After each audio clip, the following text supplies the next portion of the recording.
Alright guys, when you are ready.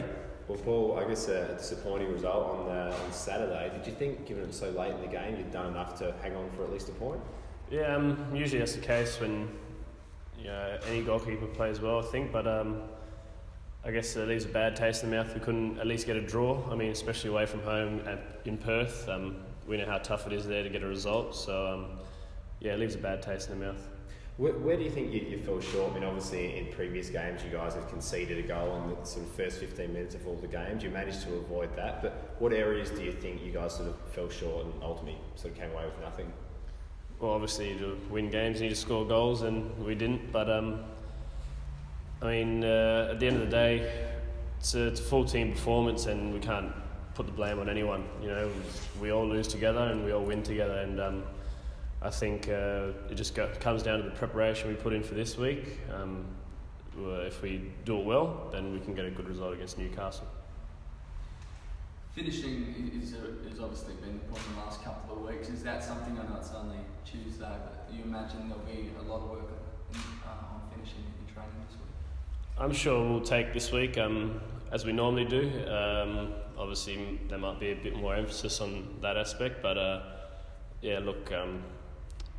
we're going to try and give all the players as much confidence as we need for this game coming up, because we know how tough Newcastle and how well they're flying. So first thing first is you don't concede, and I think that's how you win games, to be honest. But we'll see how that goes.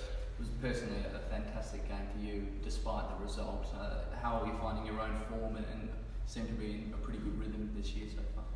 Yeah, honestly, before the Perth game, I was a bit 50-50 with how performances are going. I wanted them to be a bit better than what they had been, and I'm pleased that I finally had a decent game. But that game's done now, so it means nothing, and move on to next week already. And the penalty save, mate, from Castro, I mean, obviously it came so early.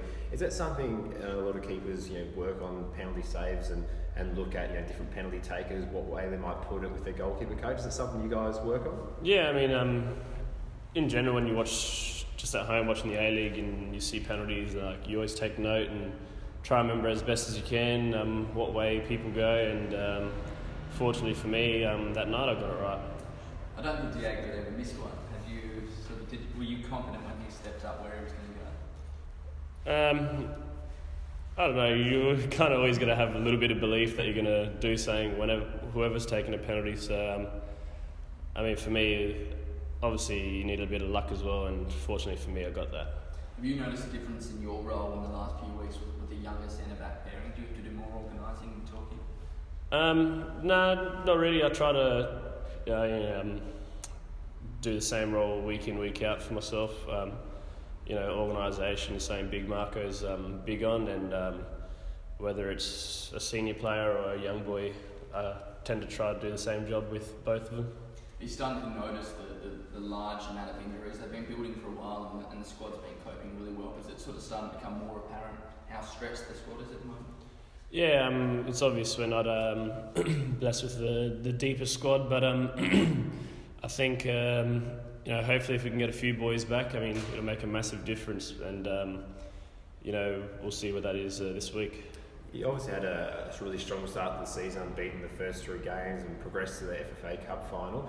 Back-to-back losses now, obviously not panic stations, but do you guys still have that belief that you're on the right track, and maybe you get 1 or 2 of these experienced guys back, you can get back to winning ways? Yeah, of course, because we can say we didn't play too well this past week and the week before, but at the end of the day we still leave the games with confidence because we're doing some very good things, and the season's very long and it's very early into it, so we're not stressing too much, but we're fully focused.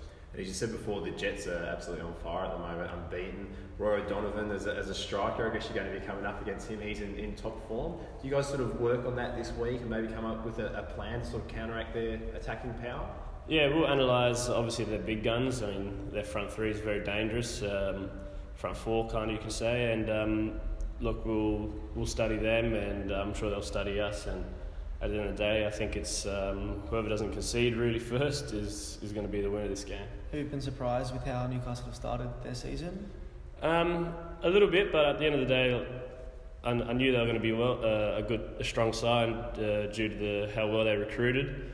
I mean, unfortunately for them, they got a horror injury to their one of their marquee boys, and that's never too good to see. But they've still got a lot of strength in their squad, and we're well aware of that. They were virtually at full strength, I think, when you played them in the FFA Cup earlier in the year. Can you look at that game as a bit of a blueprint on how to sort of stop their attacking prowess? Yeah, it's hard to judge. I mean, it was very early in the season. I mean, sometimes it just comes down to in those games who's fitter, and obviously we definitely were, that's for sure. And yeah, thankfully for that, we're through onto the grand final now.